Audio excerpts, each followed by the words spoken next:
What's up? Hopefully the microphone's working. I haven't got to see if there's even anybody here. And if there is, thank you. Let me pop over. Hopefully the microphone's working. Everything looks good.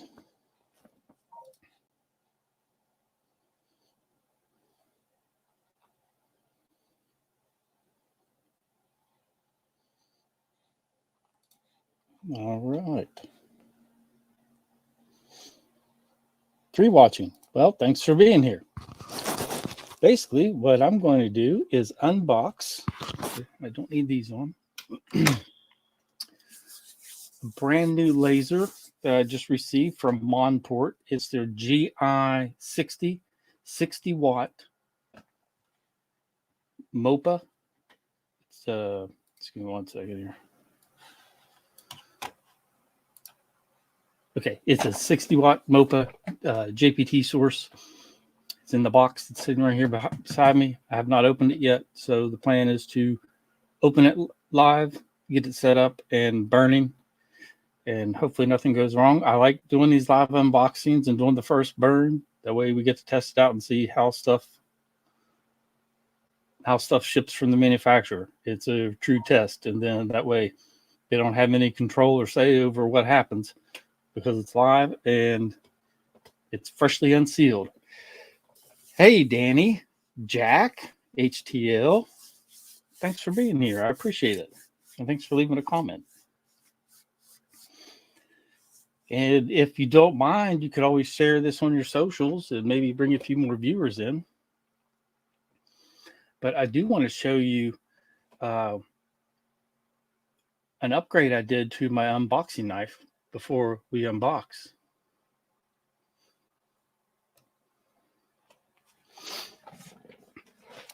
Let me just adjust the camera.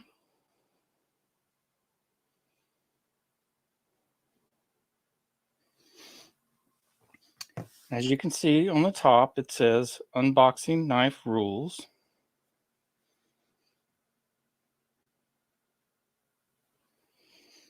So then with the rules we have no accidents. So don't cut your arm off. We have no backstabbing. Cannot do that with the unboxing knife. We have keep away from lunatics, because you don't want any lunatics with your unboxing knife. And last but not least, no knives for babies. Babies should not have your unboxing knife. So those are the 4 basic rules of an unboxing knife.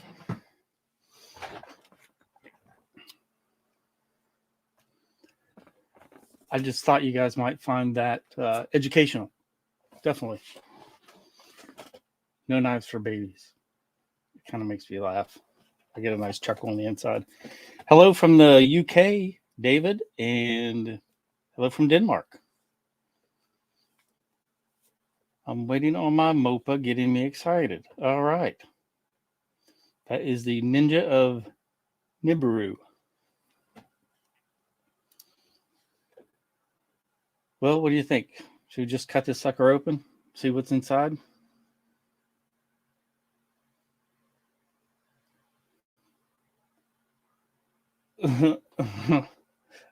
Okay, thank you. Thank you, Jack, for dropping the link.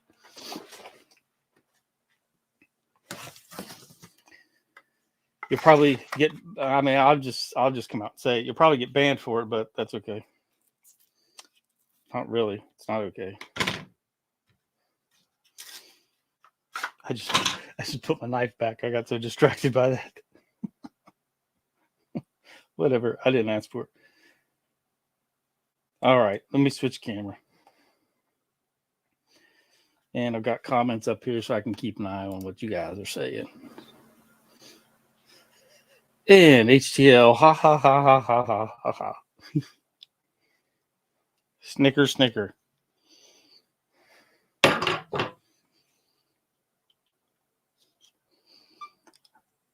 Jack, I'll have to fill you in one day.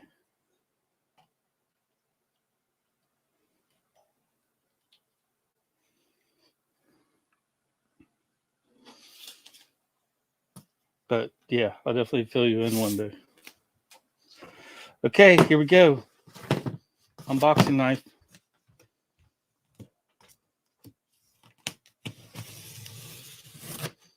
I don't think I cut into anything. So that's a good sign.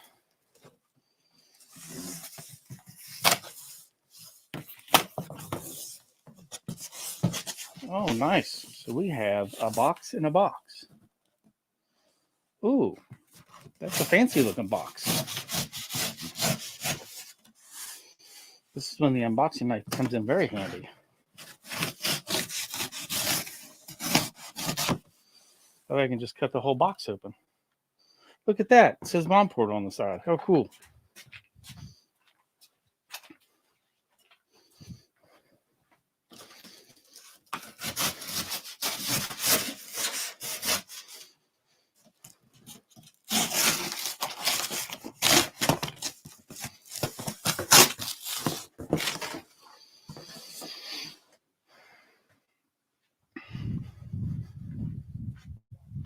All right, that's a lot of cardboard there.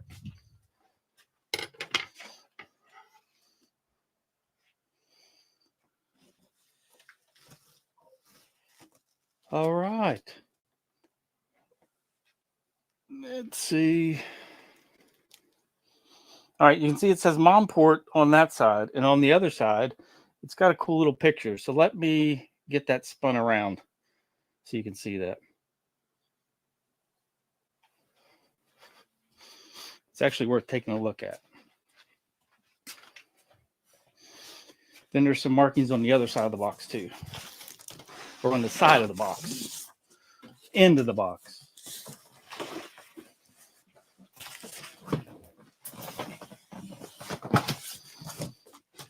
It's not terribly heavy. Okay, so you can see this side says Monport.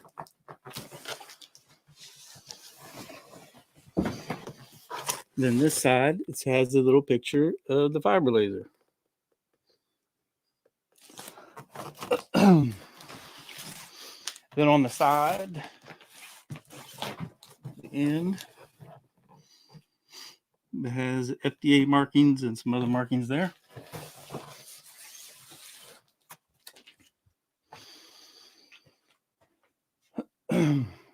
I don't know how I did it, but as big as that thing is, I misplaced the unboxing knife. There it is.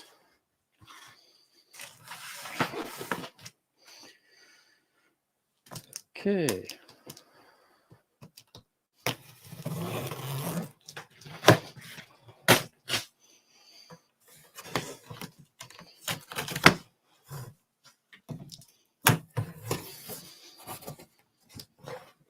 All right, freshly opened.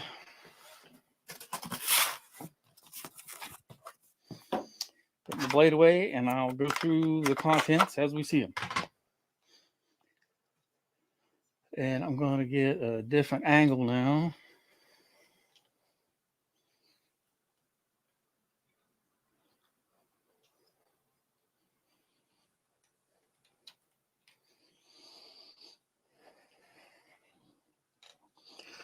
Yeah, Jack, I didn't give my camera arm the little blue pill it needed, and it kind of went limp there. Looks like owner's manual, cap. Says make sure to remove plastic protective cover of the field lens before engraving. Very important. There's one USB and looks like an OTG adapter, so it adapts to USB to USB-C. They included the spec sheet from JPT, which is always a good thing. These should always be in the box. We have a nice long ruler, 50 centimeters, and 2 pieces of black poster board. You know what this stuff's good for? Core files.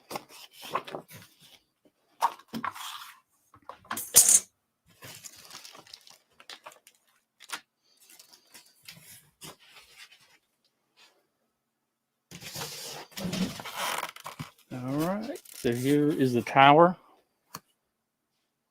and the galvo head.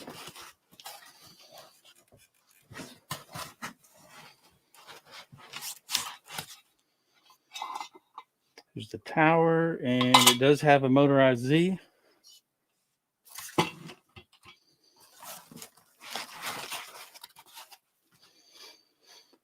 Here's some more foam packaging. I'll have to see how the white does.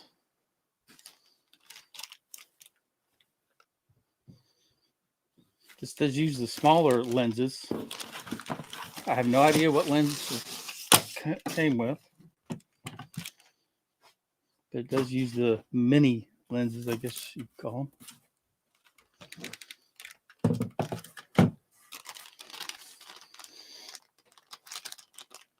There's a cable that might be for grounding or something. We'll find out. Some engraving samples. I'll pull those out and we'll go through them. Blanks, not samples. Excuse me. Engraving blanks. Then some glasses. I don't know if I'll use these, but I do have a laser power meter. So we can put the glasses in front of the meter and see how much power is passing through these glasses just to test them out.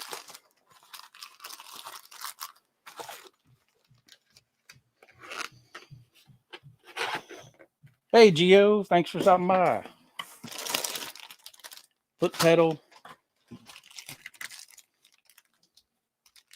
Knob for the Z-axis and power cord. There's something else there. Hardware. Screws. This is a nice little package.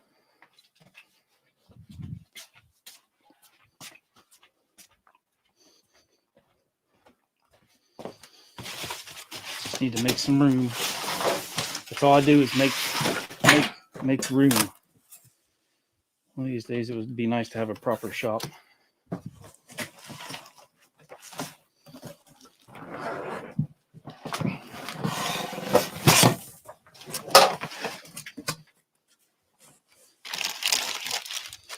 And a toolkit.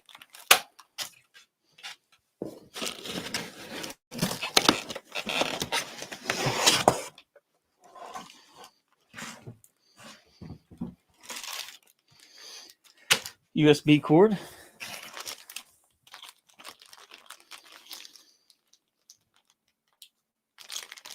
Then it looks like some plastic acrylic type jig bars.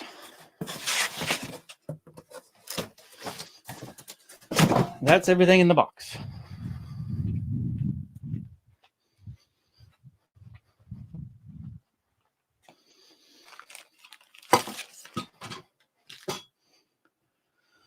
Guess we can consult the manual.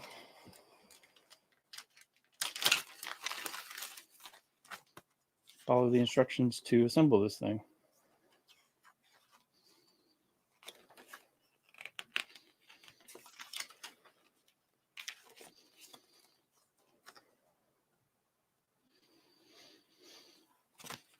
Well, there really aren't assembly instructions. It's more just a picture of how everything's assembled, but I'm sure I can figure it out.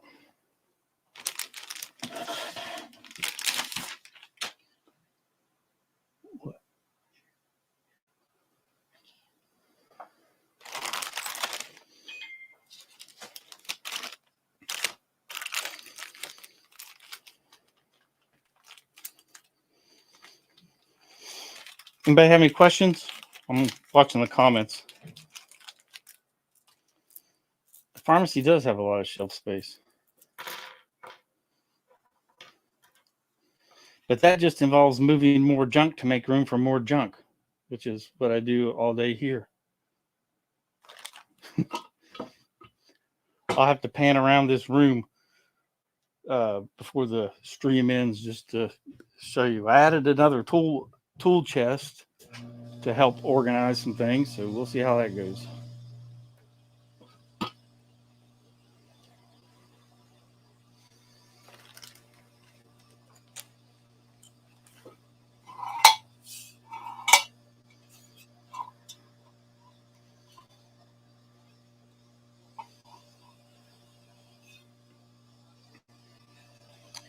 All right, so it looks like we'll need to tighten the set screw from this coupler onto stepper motor here. And they have the 4 threaded hole. Well, there'd be 8 threaded holes. There are 4 on this tower, so we'll need to get 4 holes in there. And then this base plate has 2 here and 2 here.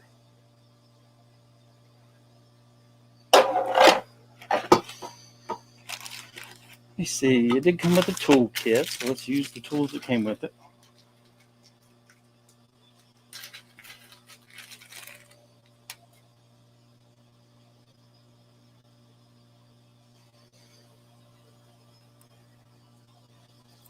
And hopefully I didn't set my reading glasses too far away. I think so. Oh, Geo, I didn't look at that. Let me look now. YD FLP E60 M7 MR. So it is an E series.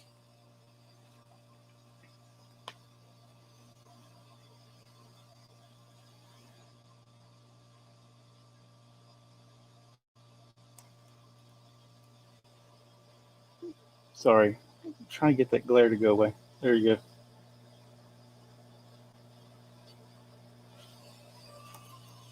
Good enough.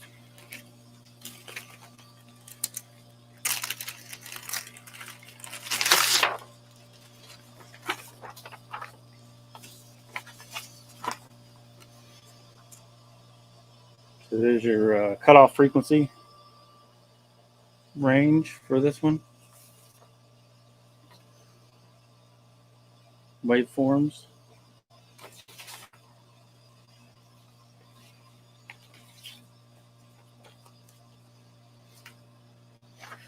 Okay, enough of that. Let's just get into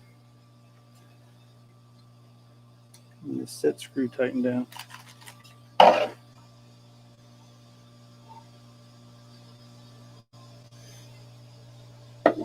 See, with NOAA laser and their motorized Z, you actually have to hook up cables because the stepper motor is outside of the machine. Now this one, the stepper motor is inside the machine, so we're just hooking up the coupler and not cords.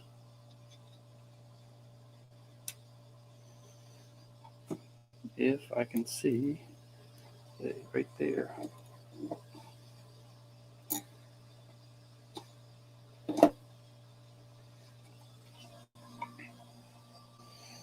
Let me just take this screw out a little bit further.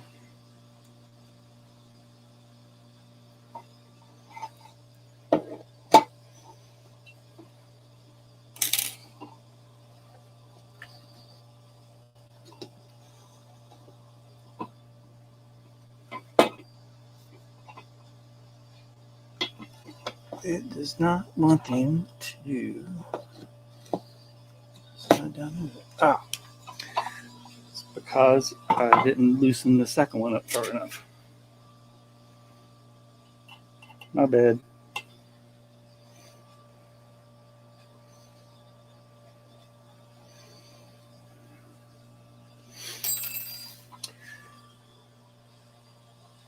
What did you miss? Did you miss Geo's arrival?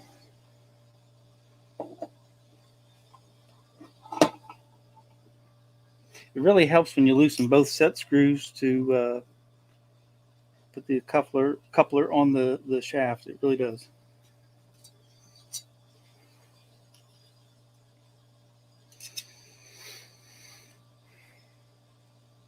For these thighs, I try to do them quick and then end up messing something up.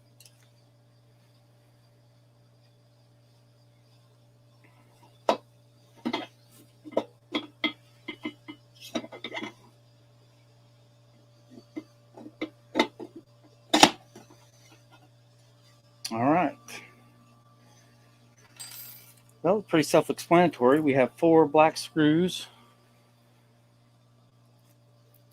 that look like they should pop in there.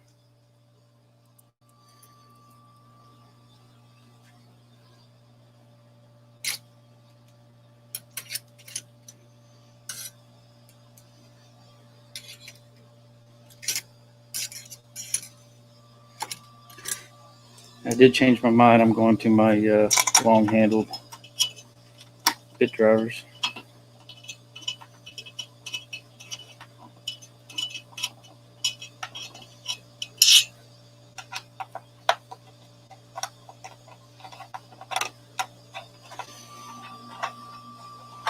I got these bit drivers off of AliExpress a while ago. Laowa is the brand name. Laoa.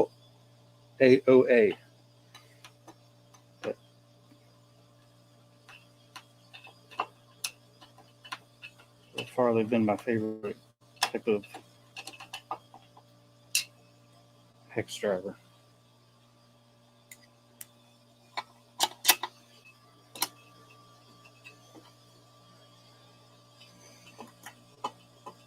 Well, this is pretty good. 6 screws total to assemble this thing, and 2 of them are thumb screws. No, sorry. If we count the set screws, just to loosen and then tighten, we would be at 8.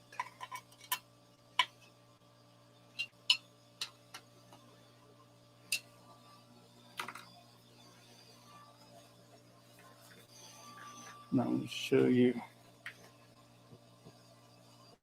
Right there is where we mount this laser pad onto this plate using the 2 thumb screws. Again, pretty simple.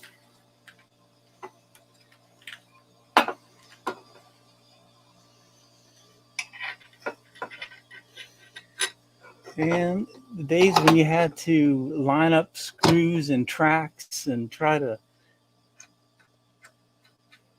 screw everything in from underneath are pretty much over with these compact lasers.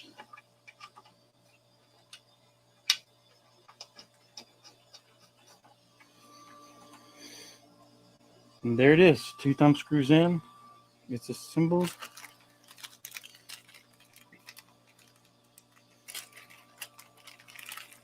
Oh, I did forget one thing. We do have our emergency rotating handle for the top. So it looks like we have a plastic washer first. And then a piece will slide over top of this. It's not threaded, so it's got to just set down on there. And we have 1 washer and 1 screw.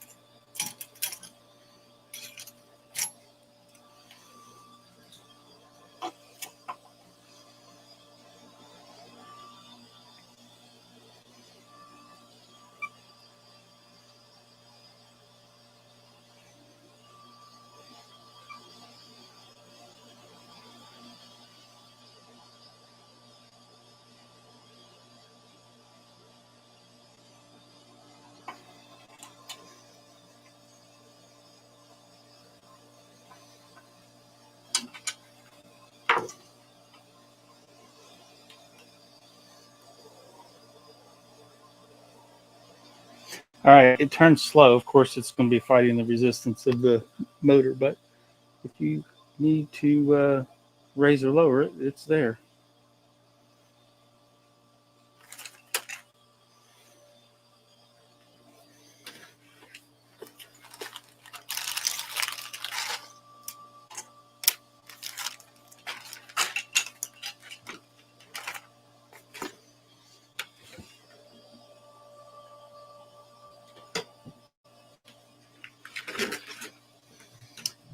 I like having the Z on the motor just because I'm lazy. I don't have to stand up and raise it up and down. I never thought I would actually like it that much, But now if I didn't have a motorized Z, I would definitely add one just for the convenience. For the Z to be controlled by the laser, you need EasyCAD 3 and an EasyCAD 3 board. And then Z would be important for 3D engraving, but for this purpose, not important for that.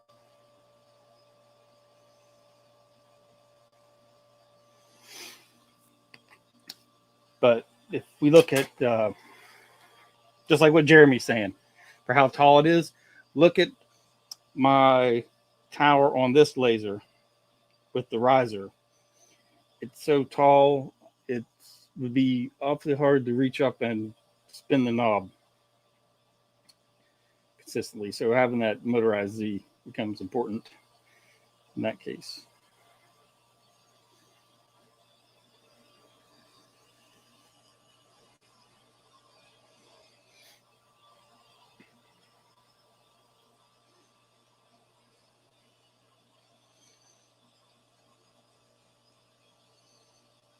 I'm going to try to give you just a view of from here. All right, I'm going to, let's see, walk around to the other side, plug in the power cord. Then I have a USB over there, but from the Nova laser that I can use.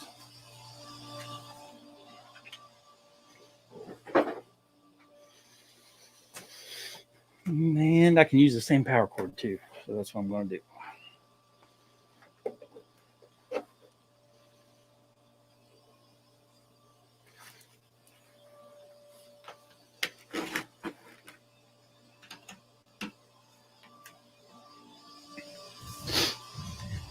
Monport is supposed to be coming out with an enclosure for this that will be a soft enclosure, but it'll be made to fit it. So that will be nice once that arrives. Okie dokie.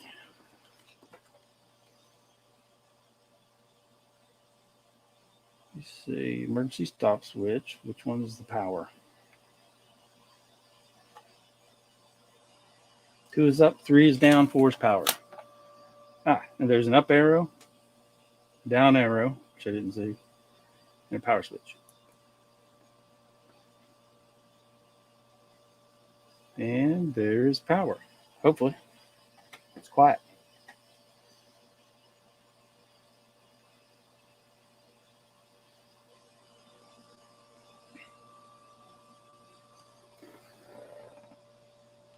It's definitely on.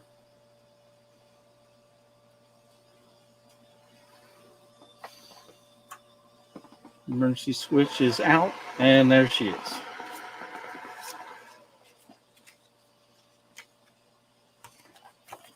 Let's take a look and see what's on the USB drives.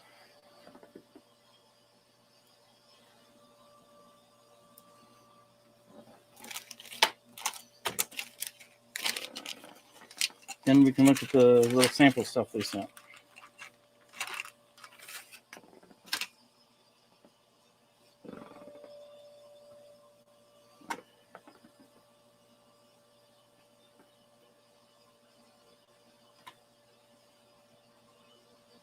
Malware. That's a possibility.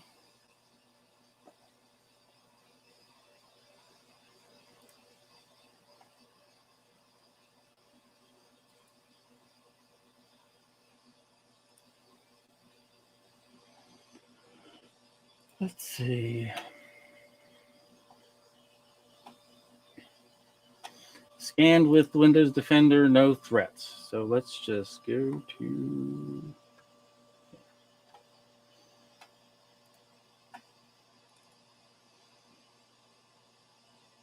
All right, there's a manual, EasyCAD user's manual.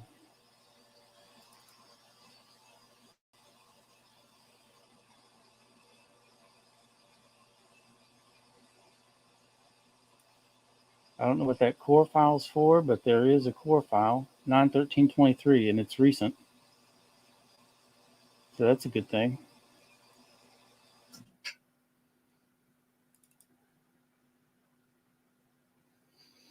Some fonts, EasyCAD drivers. Okay. So that's all we need from that.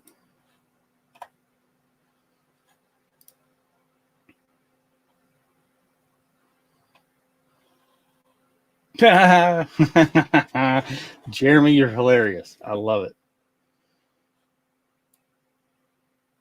Oh, that makes me laugh. Okay, so let's add a new device. Just going to create it manually. JCZ Fiber, import EasyCAD. Go to the USB drive, software 20,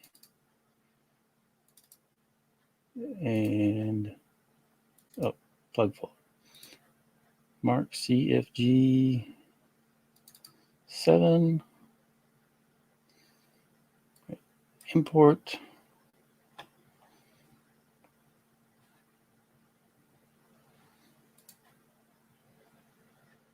Next. Finish. So we're added. Okay, now let me select that one. And it says ready. That's a good sign. And what I'm going to do is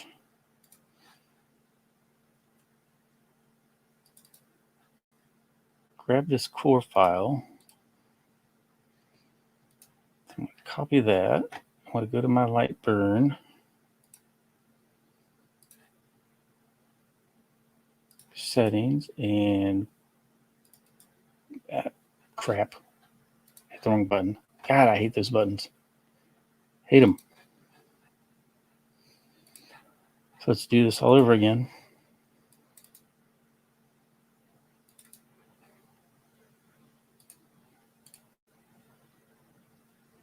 Copy.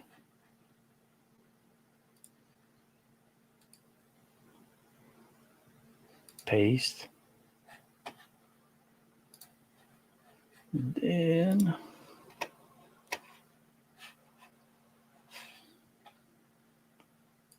settings, load core file. I'll go to Lightburn folder, settings. Right there it is.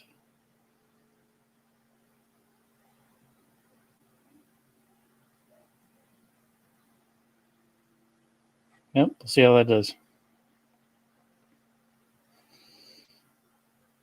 I have to check the timings as well. Okay, so there's that.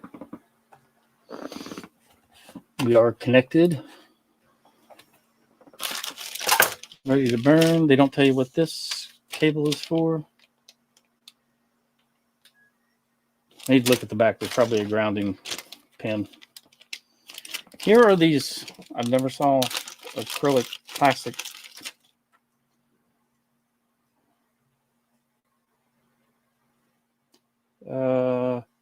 Yeah, they're 2 layers of acrylic. One has a smaller cutout than the other. You got a smaller cutout and a larger cutout, and that creates the base for your screw head to set on. So if you have a CO2, right there's the way to create your own jig bars.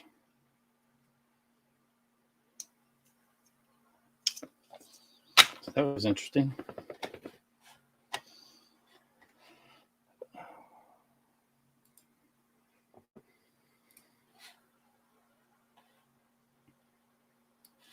I was just double checking comments, make sure I didn't miss anything yet.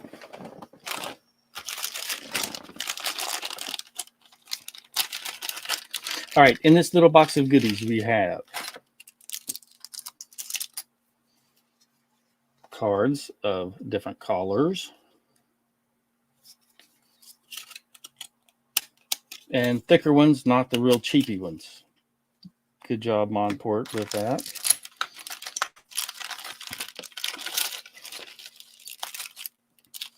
There's a nice assortment of engravables in here.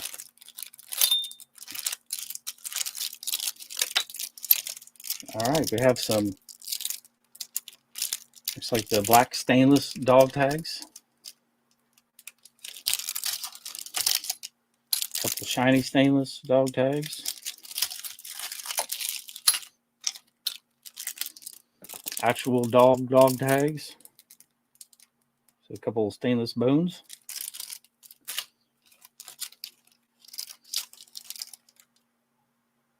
Those look like blue to me.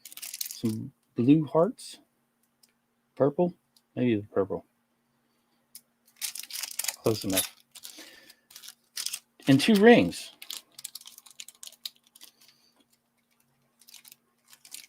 And number 2.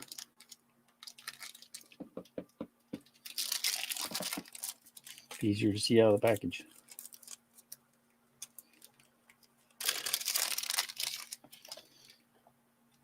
Okay, here's the ring. Cool little blue. I assume it's stainless. Fits my pinky. I did not order the rotary with this. I already have 2 rotaries. I don't need another one. All right, here's the jig bars and the screws for them.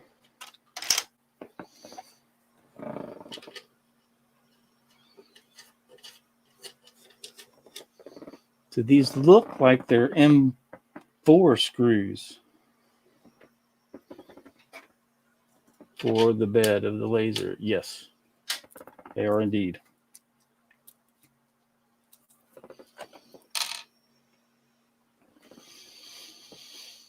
Let's see. Let me switch. 3 auto.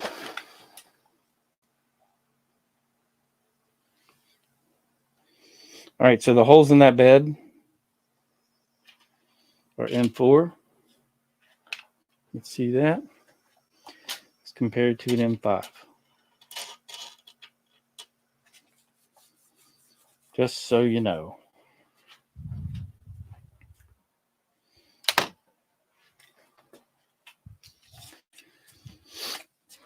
My ring light that I had on my other laser broke, so I cannot use it.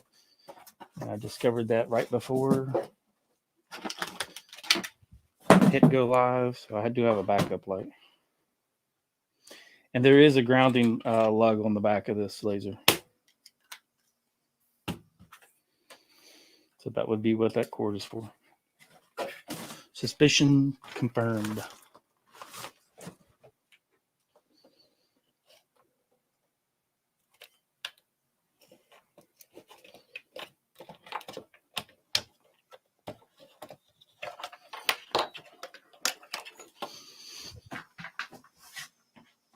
Now, hopefully it'll get you some more light.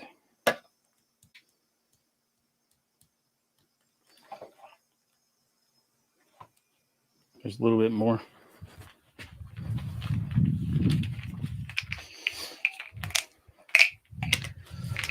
Okay.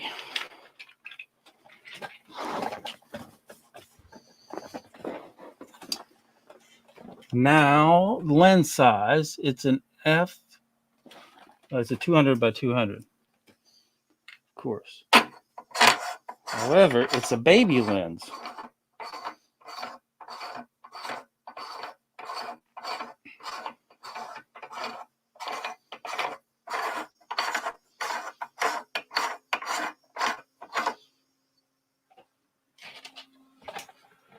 Here is the lens.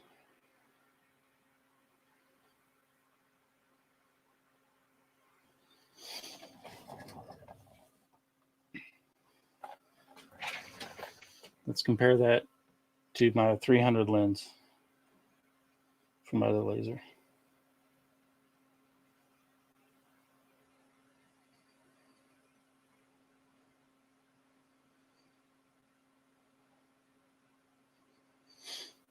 Interesting. So it's an F290.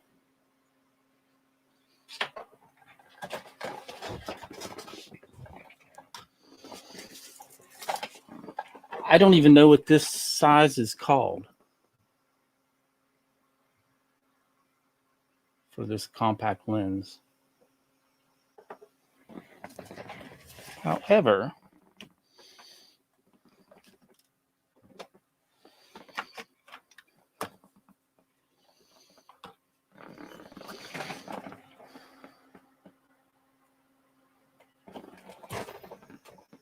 looking at where the mirrors are and the threading, I don't see why. You just need, you'd have to have some kind of adapter to be able to use them. But that's wild.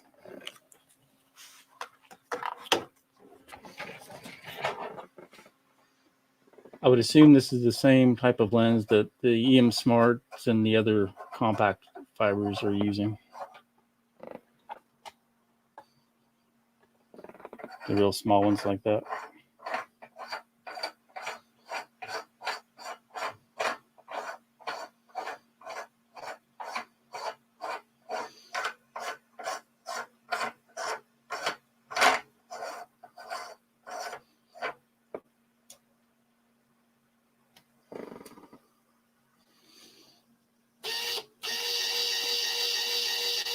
Ooh, that motor has a pleasing high-pitched sound.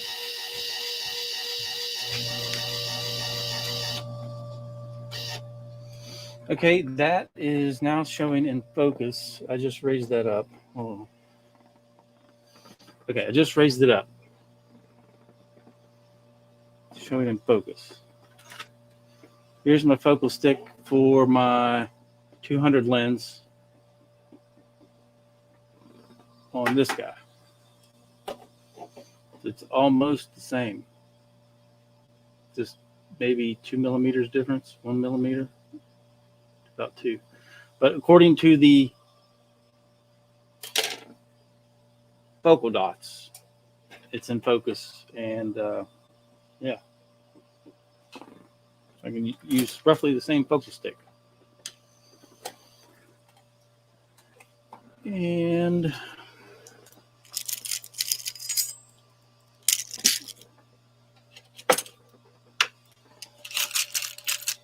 I'll have to consult my other tray of nuts and bolts, but I've got a bunch of M4s that I can use for jigging. Well, I guess it's time to frame something.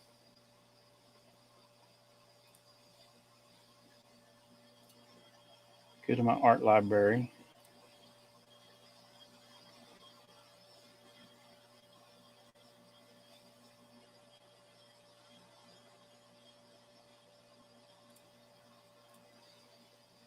Let's see. All right. What do we want to mark? Do we want to just do something easy first? Like some thin aluminum, or we want to do something thicker, like some thicker steel? You always just do the standard business card.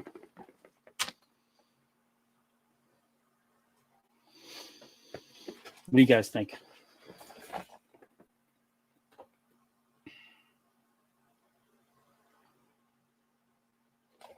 There's an interesting reflection.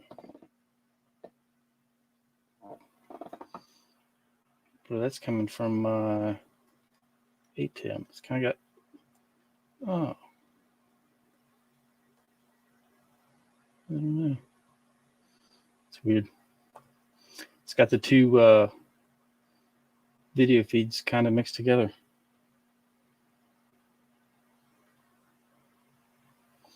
Jessica Rabbit.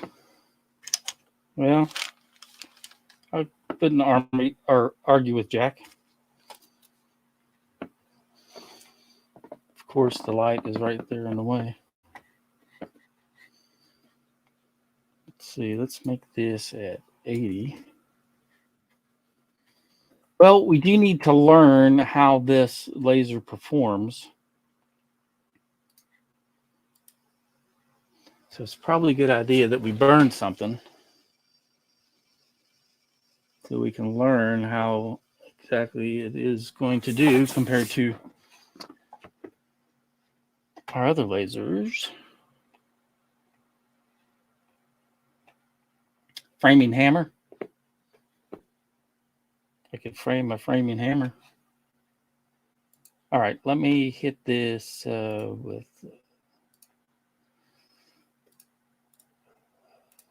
let me find a crazy setting and I'll run it. Oh, let me turn the fan on.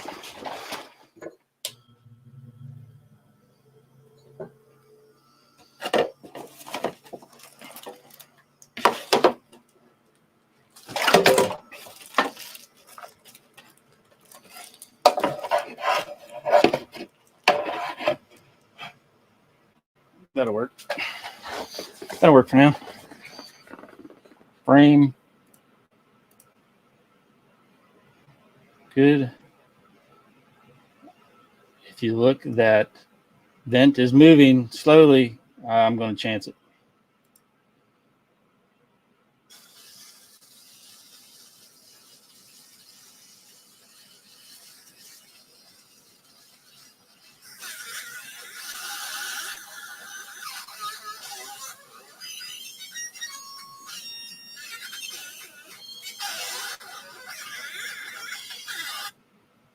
Hey, it worked.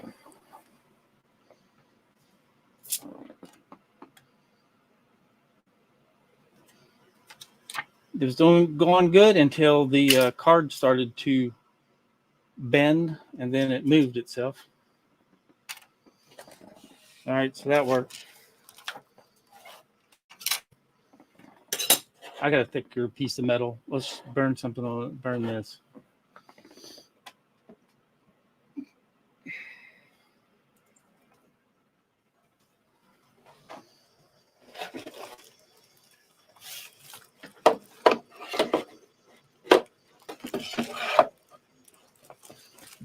This thing would stay up if it wasn't twisted. That's what she said. Sorry. Couldn't resist.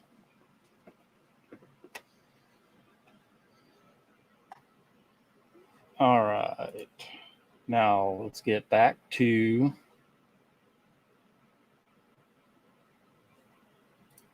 my Lightburn library. Steel. I'm just going to use the 80 watt setting, because I know it'll be pretty darn close.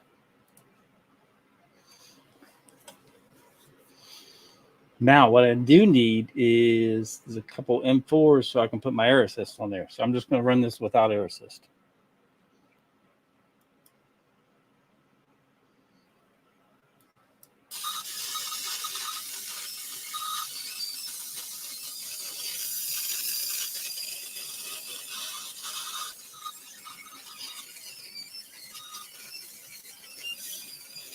Hi, Jimmy. Thanks for tuning in.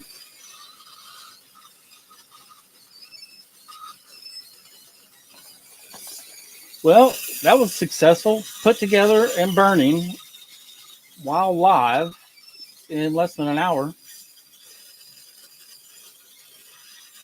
EasyCAD settings were importable off the USB, the core file. I have to double check it and see how it's working, but when I resized that graphic the first time to put it on a business card, it looked like it was correct.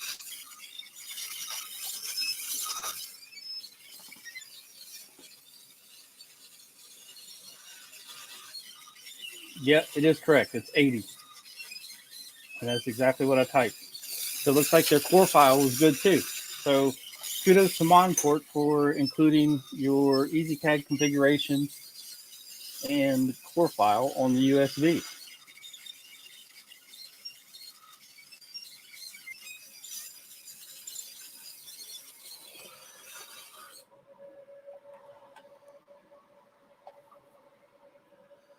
All right, that was 5 passes with a deep engraved setting, speed of 4,000, interval of 0.035, Q pulse of 500.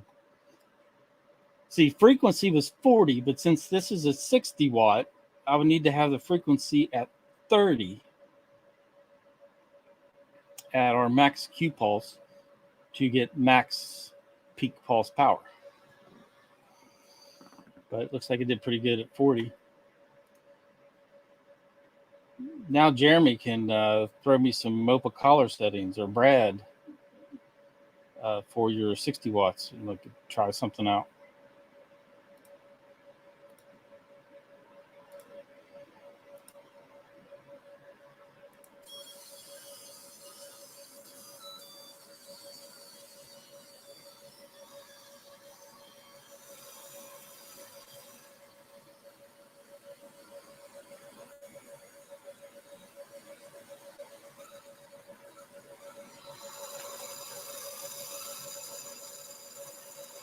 I didn't check level. I didn't check square. I just wanted to run it and see how this thing did straight out of the box, just for the average user. Average user isn't going to even know to check that kind of thing. However,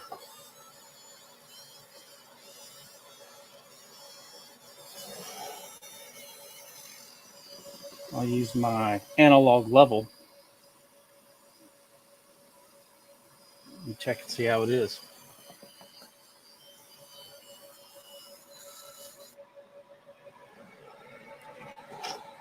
All right, so that is showing, hold on, approximately 0 degrees. And that's showing,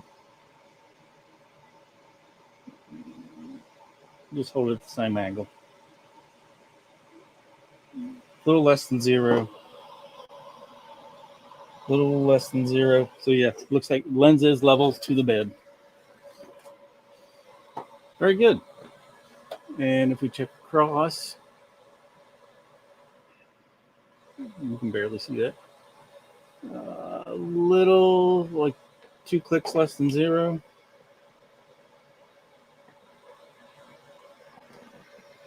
That's right at 0.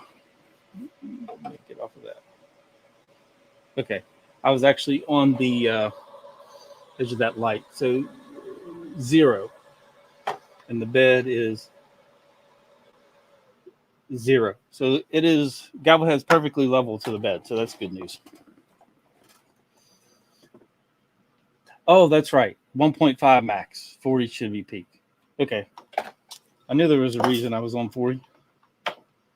Thanks, Gio.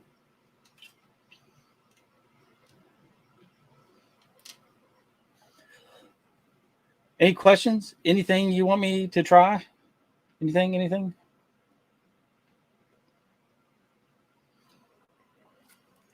There's just all kinds of stuff here.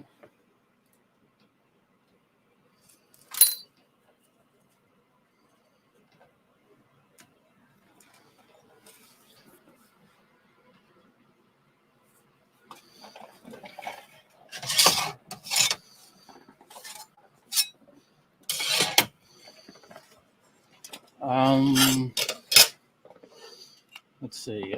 I'll try something in the meantime. Hello, Randy. Thanks for stopping by.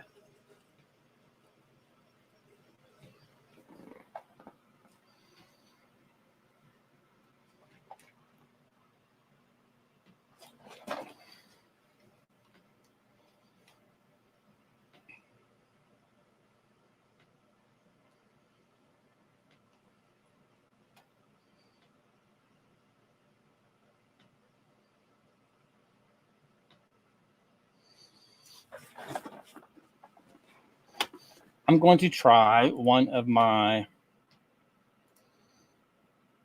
80 watt collar settings. Then we'll just see what happens.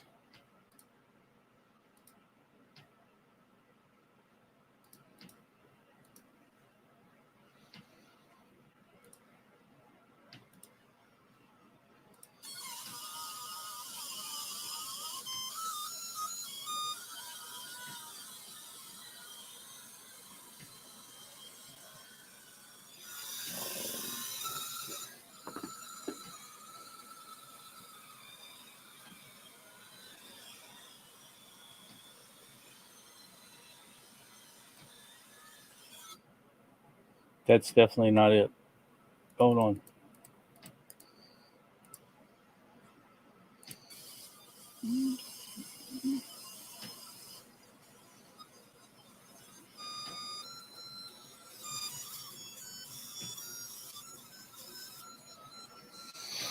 One thing I do notice, and you can see it on camera right there, is the red light offset is not correct.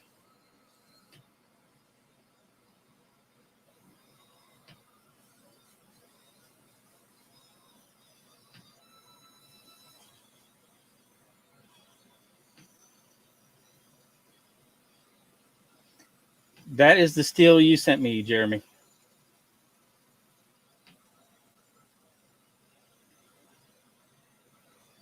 Yep, and Geo noticed that the red light is off.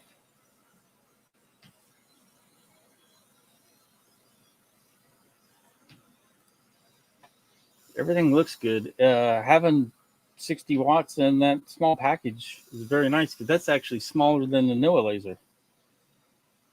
It's even more portable. I'll get the NOAA laser set beside it and we can compare the size.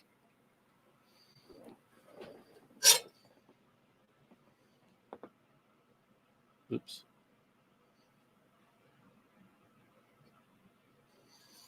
Hold on. There we go. It's starting to get a nice gold tint to it. Needs a little work.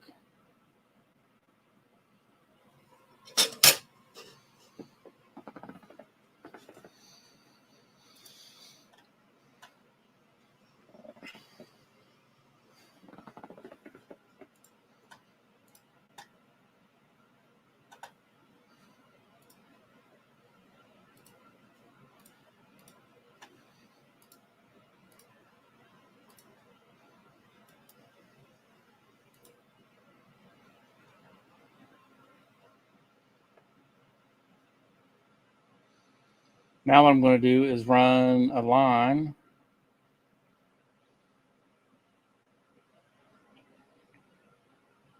Then while it's framing,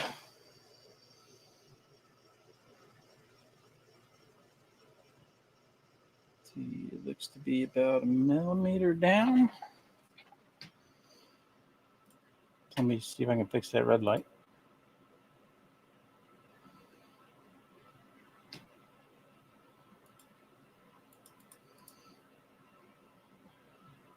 There's an offset in there.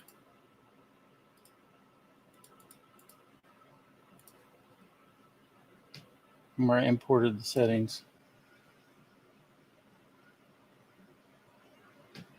And I went the wrong direction. I made it worse.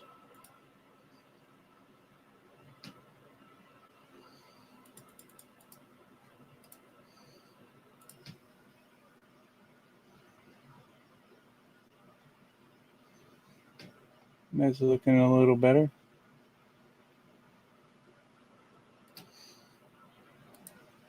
Let's run it and see. Well, it's framing correctly. It's just off when it's running.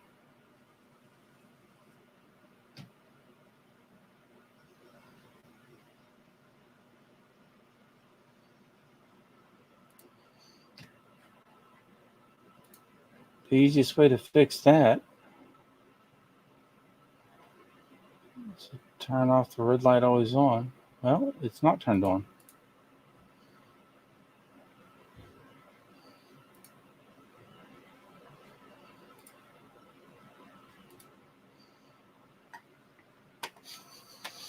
It's all right, not a big deal. Where we at?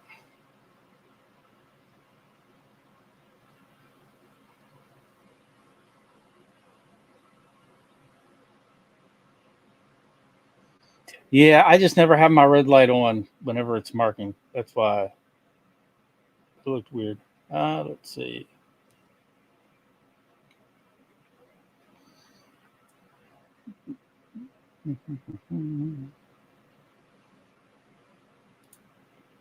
All right, what you want to see next?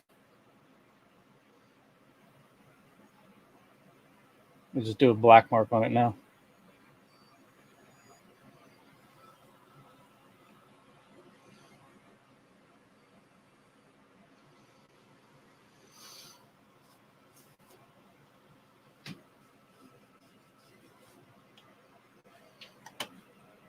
What lenses can you get? That is a good question.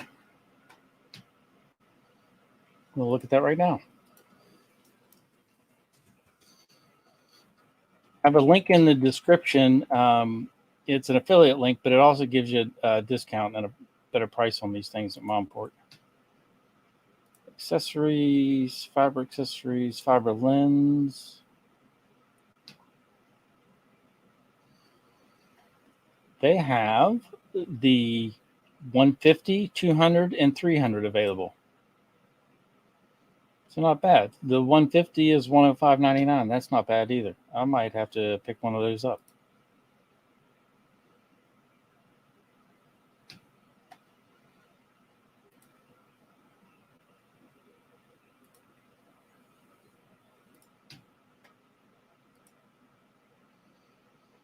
What did Jeremy just send me? A photo.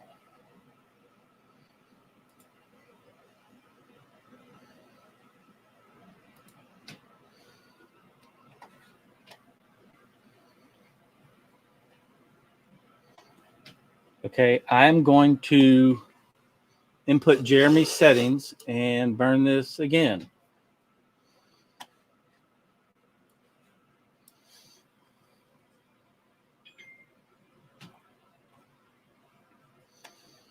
So Jeremy's settings are 1500, 60, 325, 200, directional, 0.025.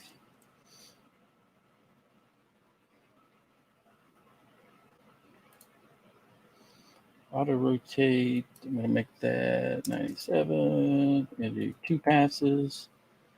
And he does all shapes at once. That should do it.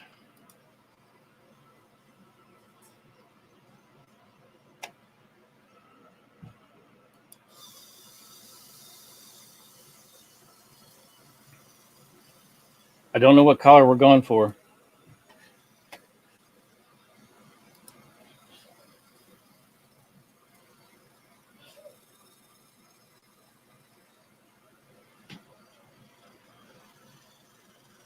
That looks nice and dark.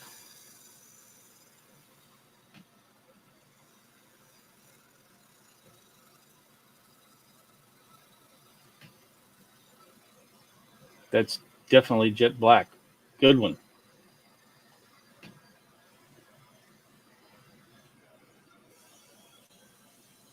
Just watching it on camera, it looks amazing so far.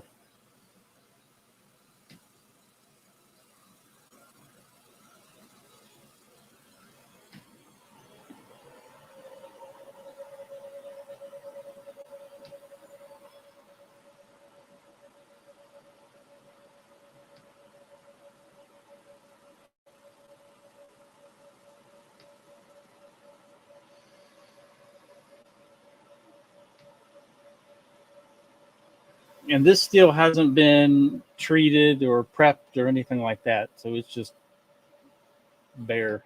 Other than when Jeremy prepped. I think he might have prepped this one a little bit. Maybe not. I don't think so. Anyway.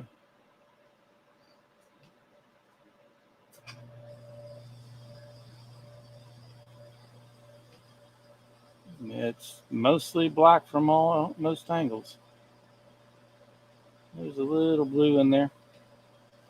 But it looks good regardless.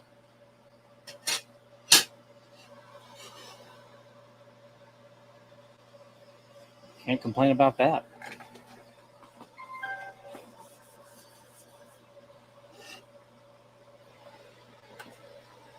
Anything else we want to see?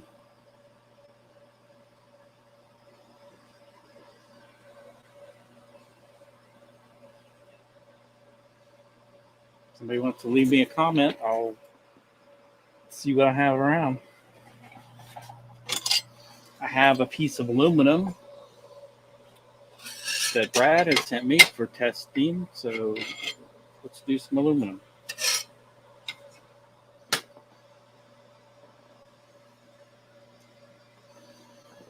That'll give me another chance to test the Z to make sure it's going up and down properly.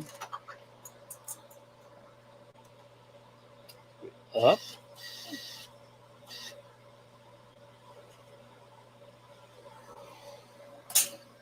Excellent. I like it when things work right out of the box the way they're supposed to.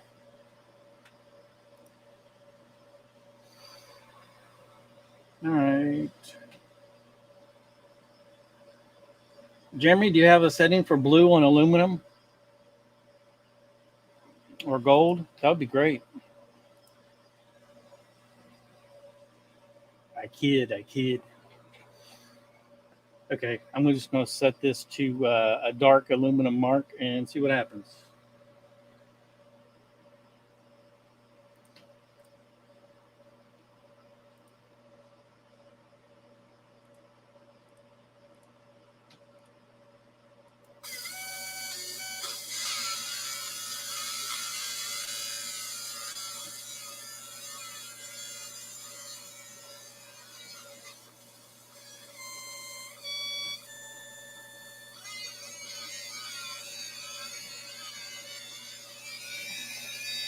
I'm trying to look at all these and make sure the timings are good, and so far everything looks pretty decent. I mean, nothing's been running at 6,000 millimeters per second yet, but everything looks good.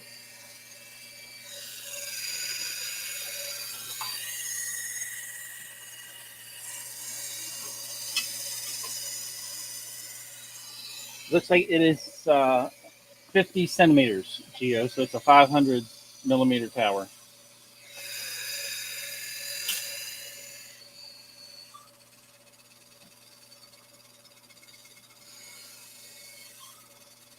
See, I need air assist hooked up and running, blow all that crap off of that plate. You can see it accumulating.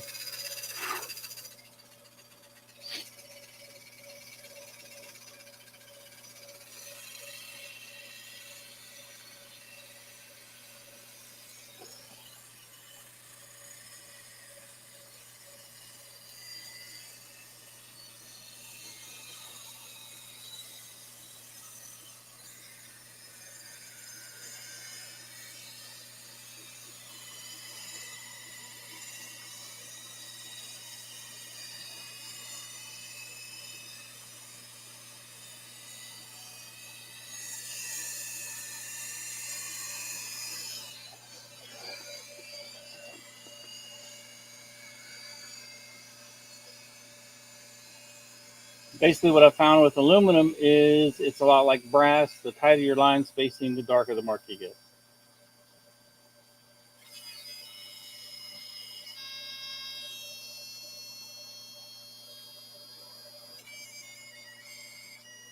If the timing was off, it wouldn't be able to reproduce the detail inside the brain, that's for sure.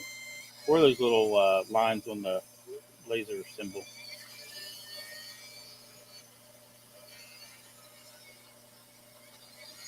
Right now, this is running 1,000 speed, 80% power, 0.005 line distance, 200 Q pulse, 50 frequency.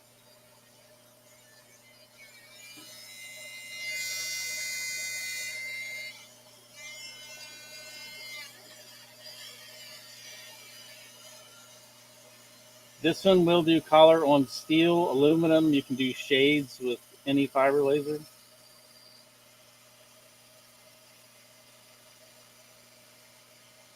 You do have a blue on aluminum note. Okay, we can try it.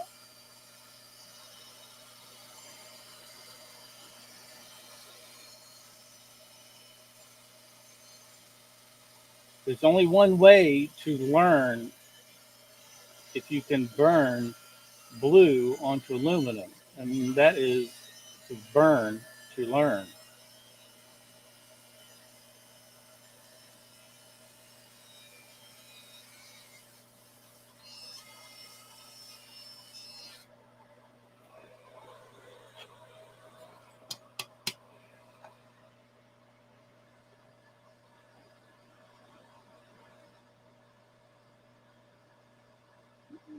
It's nice and dark.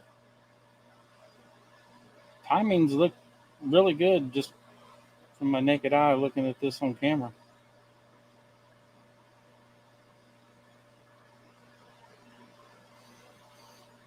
Obviously, where I got said black up there, it's a little bit darker, but that's a different laser. And I was just running, haven't tweaked this setting for this laser yet.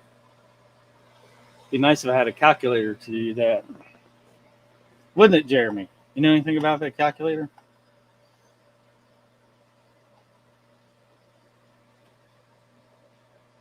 That one guy, Gio's been working on that.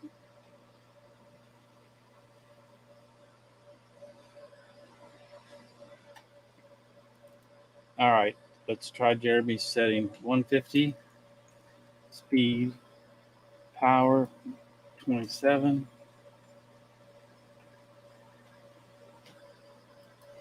Frequency 45, pulse 330, 015. And all right, I'll turn on cross edge. Does that fill all shapes at once? For that blue? I'm going to assume it is. I'm going to assume this won't be blue as well. But it will be interesting. See what it is anyway. So here we go.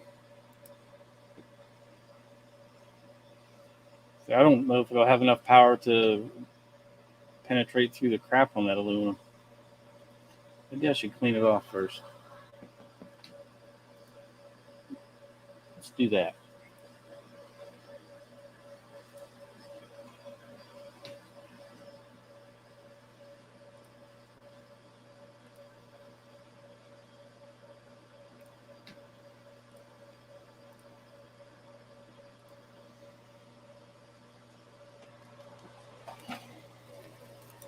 All right, I'm going to clean this off and then restart that job.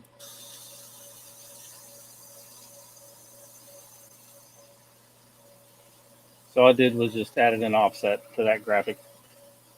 Ran it with a medium gray color setting.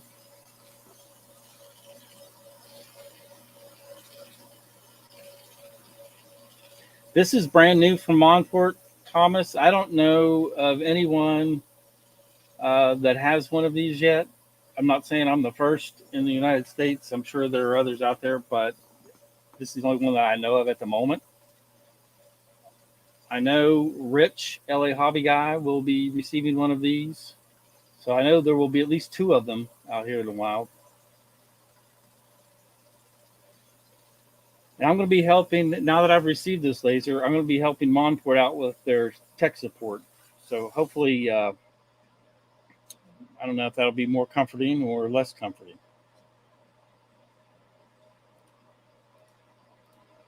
But hopefully, they don't need too much tech support. All right, now I'm going to run this again with those settings.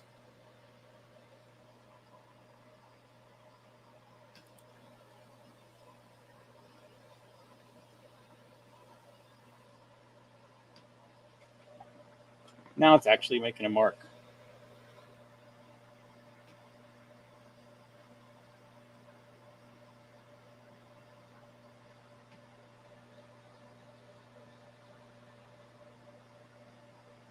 Jeremy's got the laser on.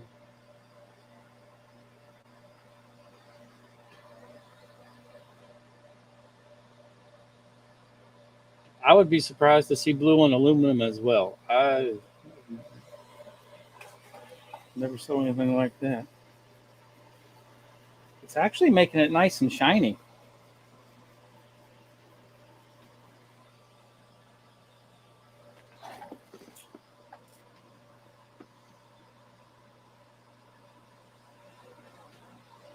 I do like that setting.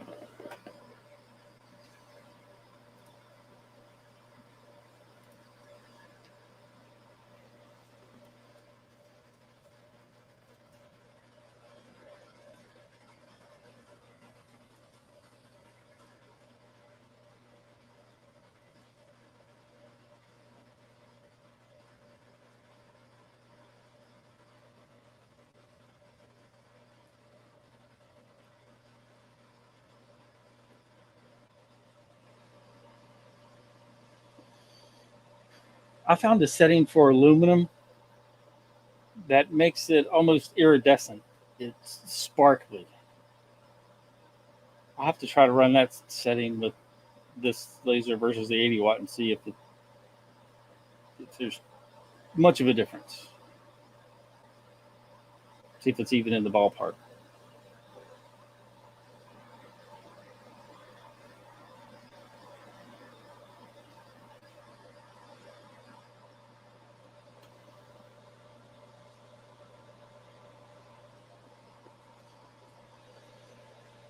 I'm really impressed with the size of this compared to the NOAA laser.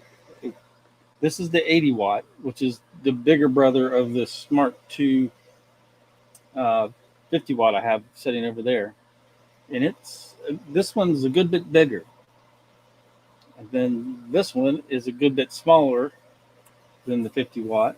So you have three sizes to choose from if you're going to pick one up and head to a show. This one is taller and thinner. So you sacrifice some height with it being a little bit taller for them to make it more narrow, which I'm fine with. It's not that much height difference.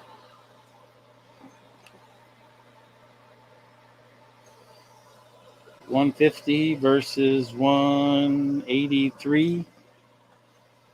It's about, say, 3 centimeters taller.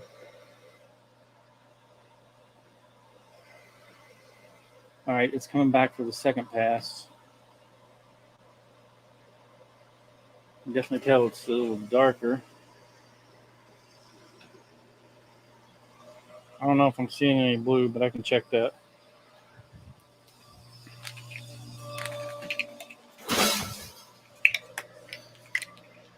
I'm going to bring this 50 watt NOAA laser over.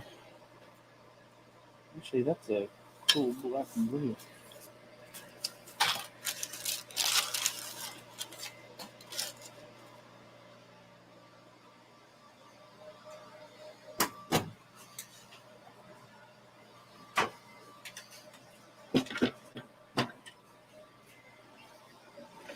And this is considerably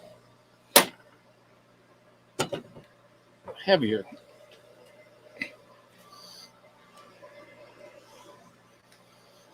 The Monport is also deeper than the NOAA laser. So you're probably going to end up with roughly the same real estate.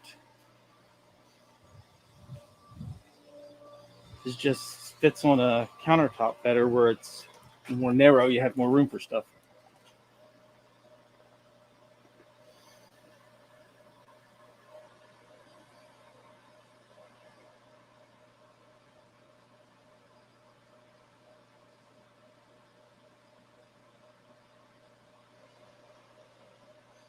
I definitely don't see any blue.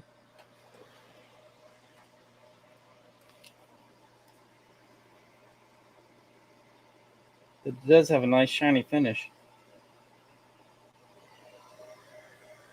Now, there's a little bit of... you guys will have to be the judge.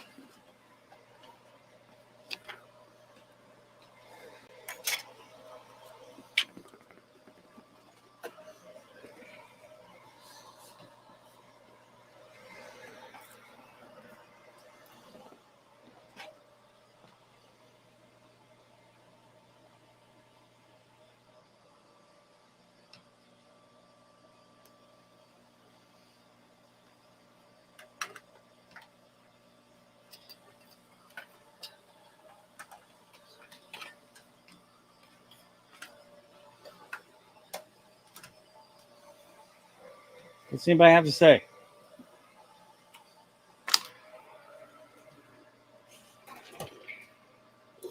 Not seeing anything at the moment.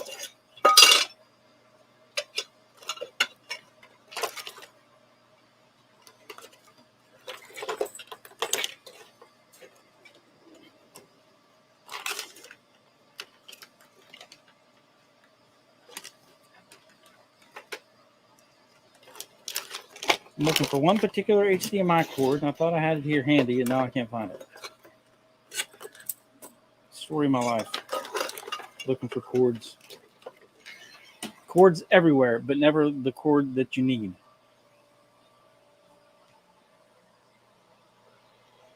Okay. This thing's done, so let it focus here. And you can see it does have some different color to it. Turn this light off. There. I don't see any blue in it.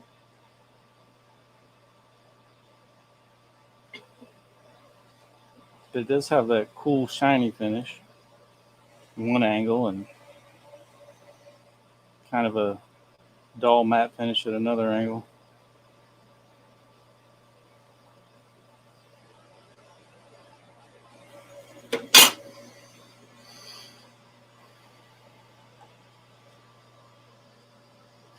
Jeremy, are you still tired? Well, guess what? I found the HDMI cord. Let me unplug this real quick.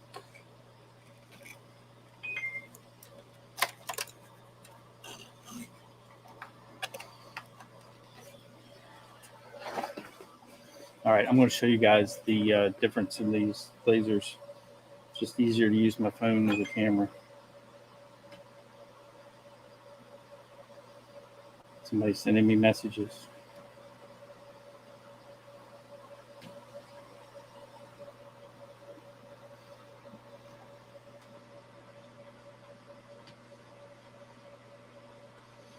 All right, let me get open camera open, and then switch over. All right, so now we got a clean HDMI. Here's the difference in size of the NEW Laser Smart 2 and the Monport. See, that's considerably wider. But the Monport is definitely taller. And they're all right, they're roughly the same distance from the edge, pretty close. And you can see it is definitely deeper.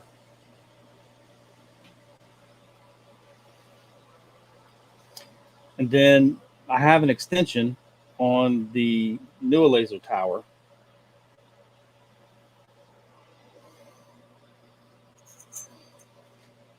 And this ruler the Monport sent is awesome.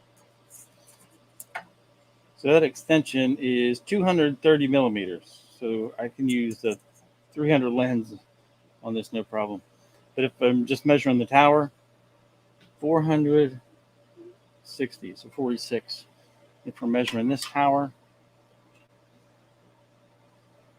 I'm not sure how far. If that does go up all the way, it'll reach a full 50. So there's the difference between those. Then this one came with a taller tower. Then I added an extension on that for the 400 lens.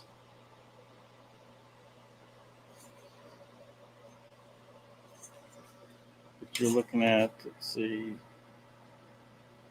465 wide versus 330 versus roughly 380, 385. So three different sizes, just whatever fits best. But I know if I was going to go somewhere and use one, I'll be grabbing that one.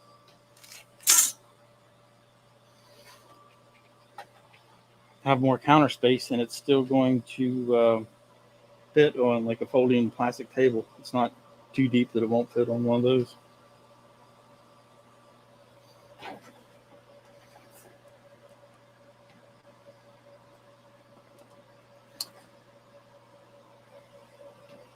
I have not did a review on COM marker.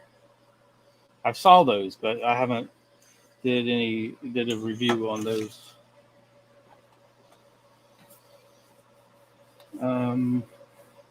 Anything else you guys want me to try? While you're thinking about that, let me show you something I was working on earlier that I think is pretty cool.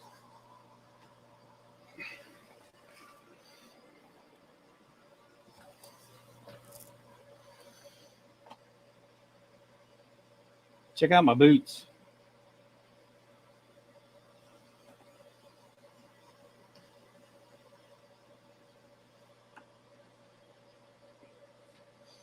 Now, those are nice and fancy on this side with the white, and on this side with the dark.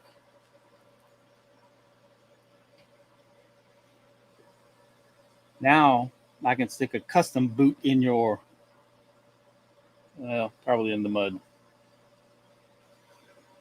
I'm pretty impressed with that. Did that with the UV. Haitian laser 5-watt UV. So episode soon is going to be engraving boots with a UV laser. These are lugs. LUGS. Got them at a store called Gabe's for $19.99 for the pair. So it was well worth investing in a pair for the channel. I am impressed. I like both finishes. Which do you guys like best? The light or the dark? And these are frag out scrolls, so I sent them over. I sent the picture of this, actually a little video, over to Steve, so you could check it out. But I told him that I would be wearing these boots scrolling around town instead of strolling. It's a terrible joke. You still want to laugh at it, though. Or you want to laugh at me. Either way is fine. Steel toe? No, these are just cheap, on sale for $20 boots. They're very flexible.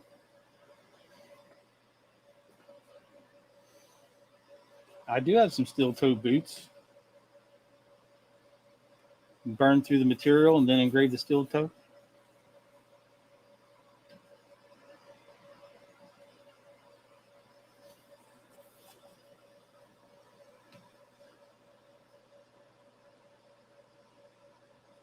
That's all they are, cheap boots.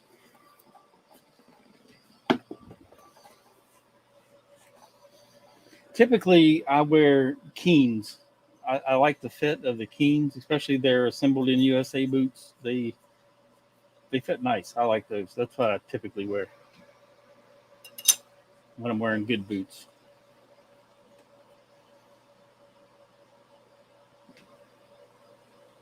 Cartel boots.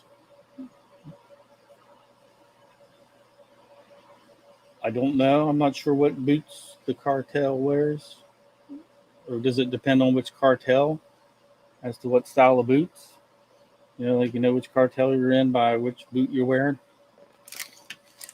Are you wearing a Lugs versus a Rocky versus Keen versus Wolverine, etc., etc.?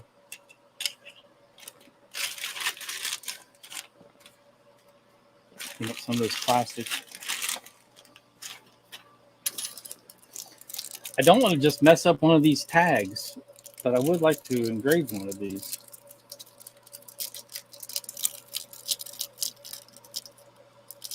It would make a nice burn to learn necklace that I could wear. Be accessorized.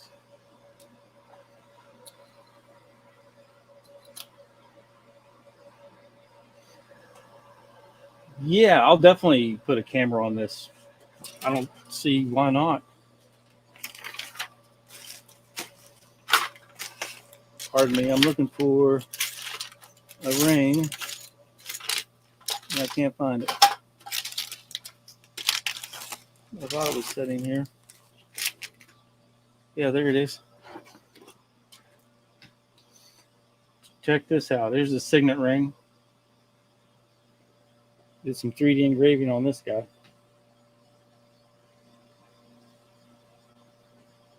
There's a good view.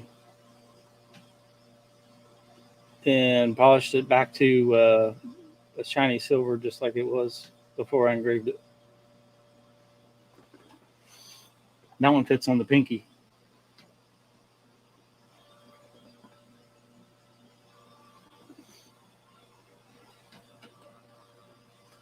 Fiber laser will do the dark acrylic. So it'll do a black acrylic real well.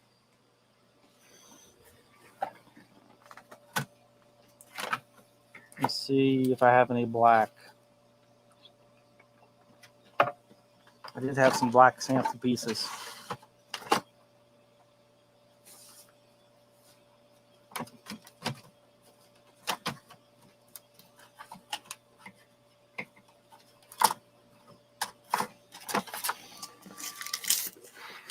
I have a blue. I don't know if it'll do a transparent blue, but we can experiment and try.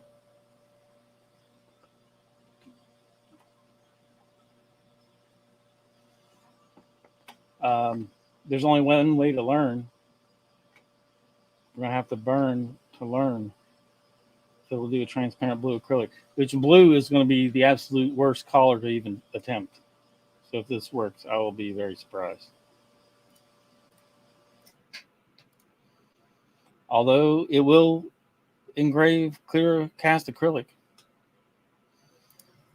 So why not?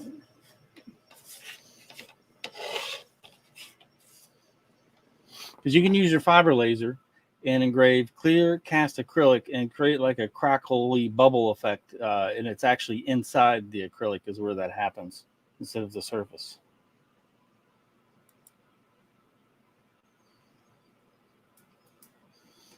And I don't know if you can hear it, but it is starting to crackle. So if I run this a few times, a few passes, it will basically leave some dark marks in there.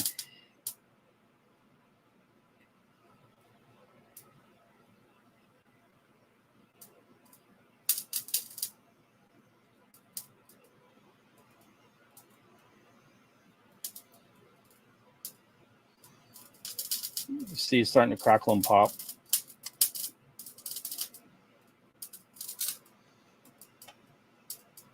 And this actually, engraving this small is going to need less power.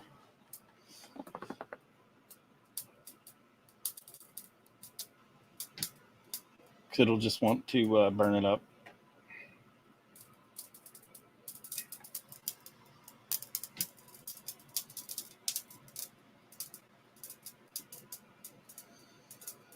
So with the acrylic, what I've found is you want to use less power and more passes to achieve a nice even result with a crackly finish.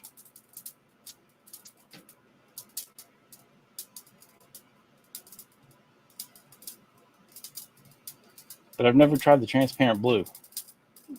It's worth experimenting.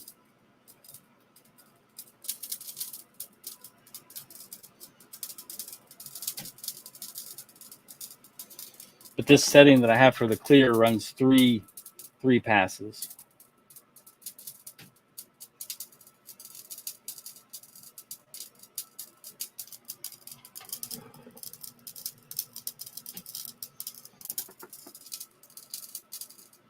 Maybe it's 4.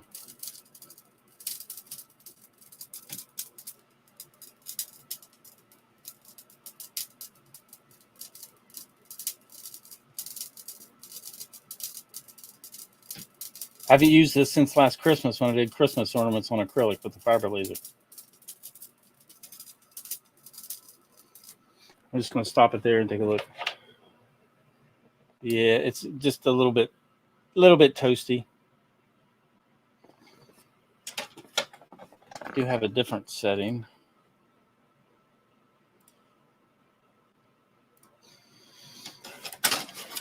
Luckily, I had aluminum under there, Jack, just to make sure I didn't mark the bed. I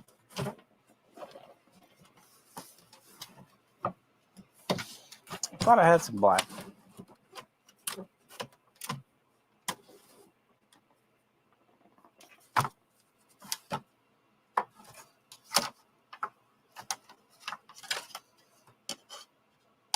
That's clear.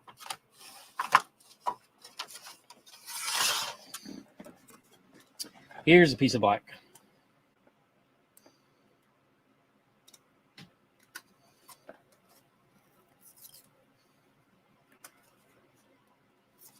I think that's black.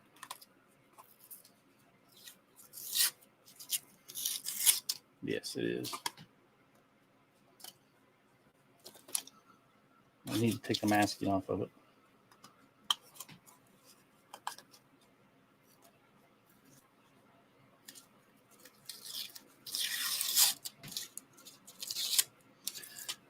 $20 no. And that's from experience. Tried. It's just, it was really frustrating to try to get a nice 3D engraving with that low of power.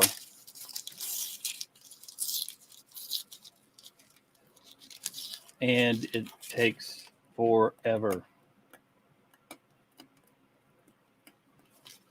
With proper settings with the 80-watt, I can do a nice 3D engraving, and depending on the image, say 25 to 30 minutes. With the 50-watt Raycus, in under an hour.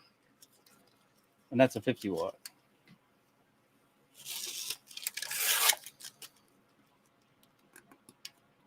There's a reason I've been in contact with JPT, trying to work on a collaboration video to teach people how to upgrade their laser sources to a higher wattage laser source. And that's for the folks that buy the 20s and 30s and then end up extremely disappointed when it's not performing up to their expectations.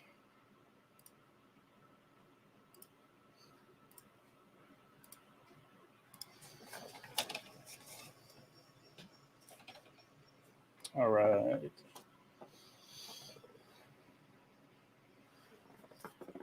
So here's black acrylic.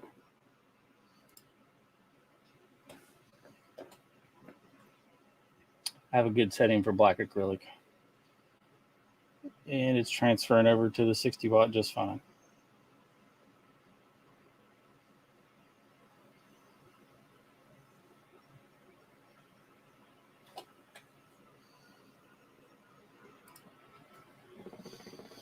Yeah, for the stuff that Jack does, he'd never be able to survive anymore with a 30-watt.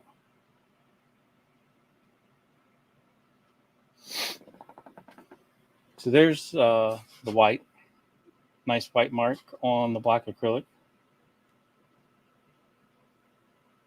Now that doesn't require a lot of power. 20 or 30 watt would definitely do that.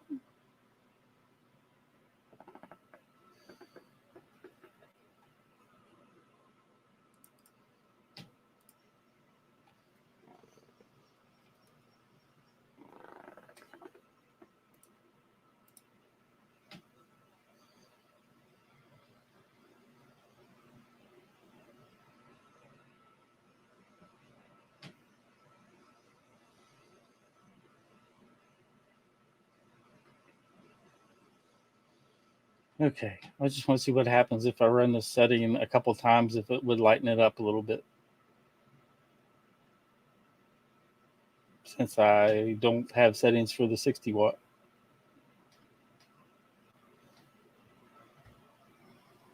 Second pass is definitely brighter.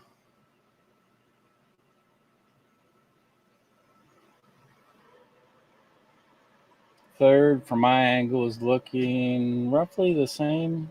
It's just looking at it on camera. So yeah, that setting with 2 passes is even brighter.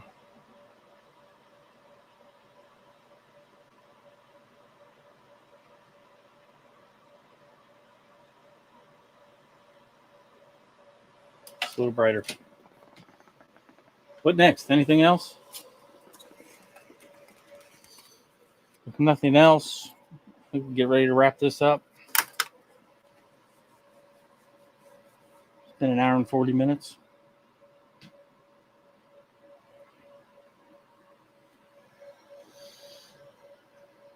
Anyone? Last call for any questions?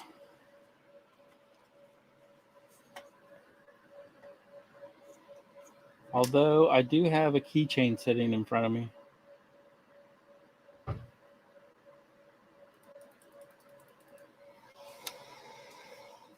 All right. right, I talked myself into it. I think I'm going to do this leatherette keychain real quick.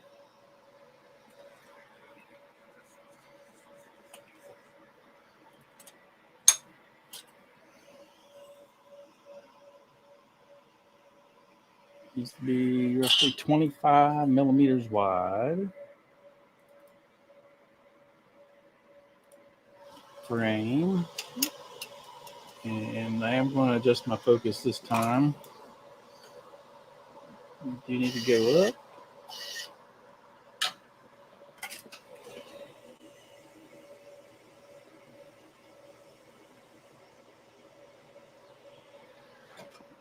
Sweet. I might have to make some burn to learn keychains and just give them away when somebody orders an Air-Assist kit or something.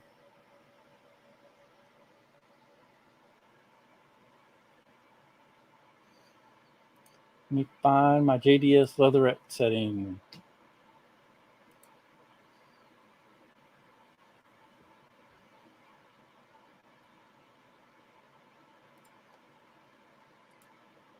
Oh, let's see.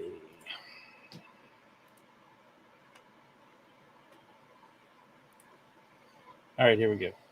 So the fiber laser will do leatherette.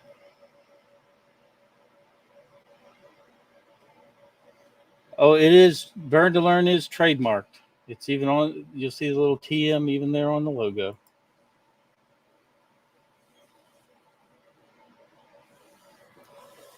I forgot to turn the light back on.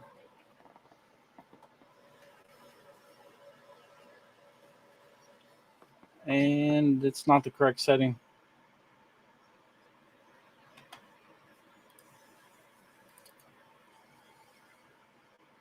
I selected the Rakis setting. Whoops.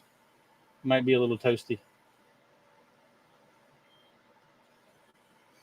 Yeah, 30 watt will definitely do leatherette and the black acrylic.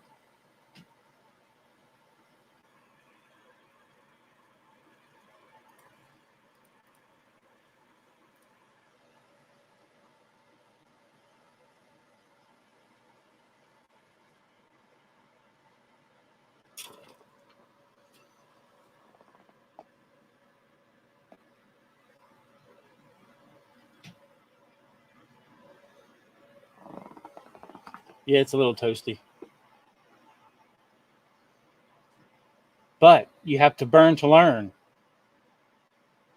I just learned don't use a Rakis 50 watt setting with a JPT 60 watt.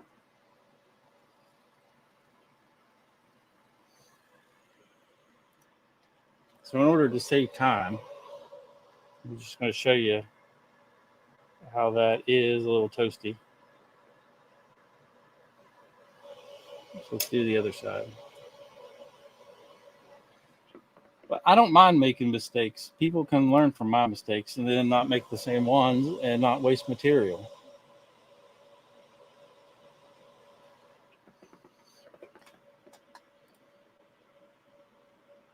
All right.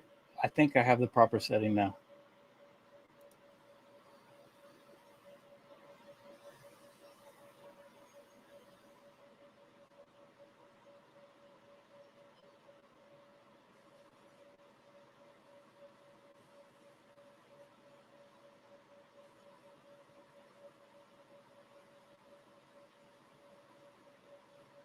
It's not looking too bad. Thanks for posting those links, Jeremy. I appreciate it.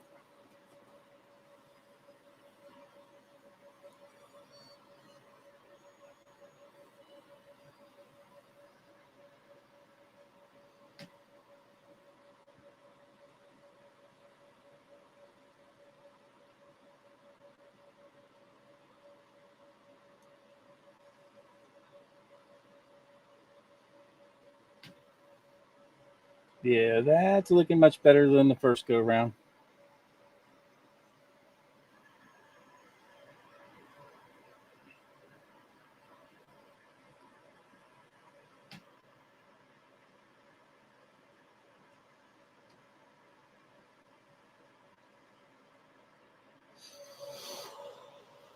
Still not perfect, but it's better.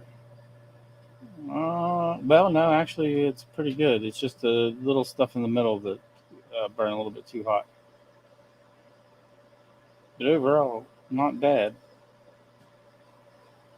for the first time using this. And it is performing exactly the way I expected. So that's a good thing. So far, after the first hour and what are we at? Hour and 45 minutes. So I'd give this Monport 2 thumbs up. 2 thumbs up. The Z-axis works fine. The core file seems to be working fine. The timings seem fairly accurate from the factory. The configuration file was available to import into Lightburn. So that saved a ton of time right off the bat. And we were marking an accurate graphic with the first burn. That was the index or the business card that I sized to 80 millimeters tall on the graphic and measured it, and it was perfect 80 millimeters. So I'm very happy. I'm pleased. I think I could take this out right now and mark some stuff that wasn't practice stuff and be pretty confident with it. All I need to do is learn those settings and the nuances of the 60 watt versus the 80. But good place to go, or a good place to start. So far, I like it. I'm going to put it through its paces and use it to do some videos. I'm going to use it to do the 3D testing for the presentation I'm giving at the Lightburn Experience next month. So it'll definitely get some hours on it between now and that presentation, and we'll see how it performs. But so far, I like it. And I think I might order that 150 lens for it too, just to have a little bit smaller lens. And it has enough power to run a 300 as well. I would want to get a tower extension first, because it's not like the newer laser where you can spin the tower and extend the gavel head out and work off the side of the bed. Like, you loosen this up and you can spin it, and then you loosen these up and you can move this back and forth. So that adds a lot of extra functionality there, which this one doesn't have. So comparing the two, that'd be the main drawback, but overall I like it.